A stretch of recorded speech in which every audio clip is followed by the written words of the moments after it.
இது இன்ஸ்டாகிராம்ல பார்த்தேன். இந்த மாதிரி எனக்கு வேணும். வாட்ஸ்அப் பண்ணி போட்டுருங்க. வாட்ஸ்அப் இது மாதிரி பண்ணிருங்க. மாமு பண்ணா 350 ஒரு 600. டைம் மட்டும் பார்த்து கொடுத்துருங்க. டைம் கரெக்ட்டா கன் டைம்ல வருங்க. டிஷ் அடிச்சு ஓடிட்டு இருக்கு. சரிங்க. சரி வாங்கம்மா. 600 ரூபாய் கேக்குறாரு. கொடுக்கலாம்க்கா. ஒர்த் ரொம்ப ஜாஸ்தியா இருக்கு. அம்மா ஹீரோயினுக்குலாம் தைக்கிறாரு. என்ன இது? துணி என்ன தச்சு கொடுத்திருக்கீங்க? என்ன துணி என்ன மேட்டர் என்ன தப்பு என்ன குறை என்ன சொன்னேன்?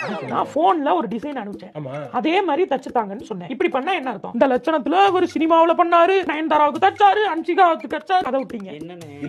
இப்பெல்லாம் சினிமால தச்சா செருப்பு அடிச்சு பாத்தீங்க. 2 நாள்ல தீபாவளி எனக்கு. சரி இன்னைக்கு வந்து தீபாவளிக்கு தைக்க கொடுத்த அந்த சட்டையை வந்து கெடுத்துட்டீங்க. இப்ப நான் எதை போட்டு தீபாவளி கொண்டாடுறது? எதையாவது நான் சஜஸ்ட் பண்ணி தரேன். என்ன உங்களுக்கு இப்ப என்ன குறை என்ன பேட்டர்ன் நான் சொன்ன இந்த இடத்துல மணி வரணும்னு சொன்னனா இல்லையா? மணி தாமா அது மணி இல்ல அதான் மணி இல்ல இல்லைன்னா அப்ப விட்டு எனக்கு ஃபோன் பண்ணிருக்கணும் நீங்க. மணி இல்லம்மா கேவலமா இருக்கு, அசிங்கமா இருக்கு பாக்க. எவனாவது பண்ணுவானா? மணிக்கு பதிலா எவனா நூலை உருட்டி வைப்பானா? இல்ல அது நல்லா இருக்கு. நீங்க இருக்கீங்க உங்களுக்கு பதிலா அந்த தைக்கிறேன் தான் ஓனர்னா ஒத்துப்பீங்களா? எப்படி என்ன அதே மாதிரி தான் மணிக்கு பதிலா நூலை உருட்ட கூடாதுங்கறேன். நான் இதே வேணாம் நீங்க எடுத்து போங்க. எடுத்து போங்க. இப்ப சொல்லி நான் தீபாவளி எப்படி கொண்டாடுறது? இருங்க. எப்படி உங்களுக்கு வேர்ட் ஆஃப் மவுத்லயே ஹைப் ஏத்தி விட்டமோ அதே மாதிரி உங்க பேரை கெடுக்கிறேன். இப்ப ஆரம்பிக்கிறேன் பாருங்க.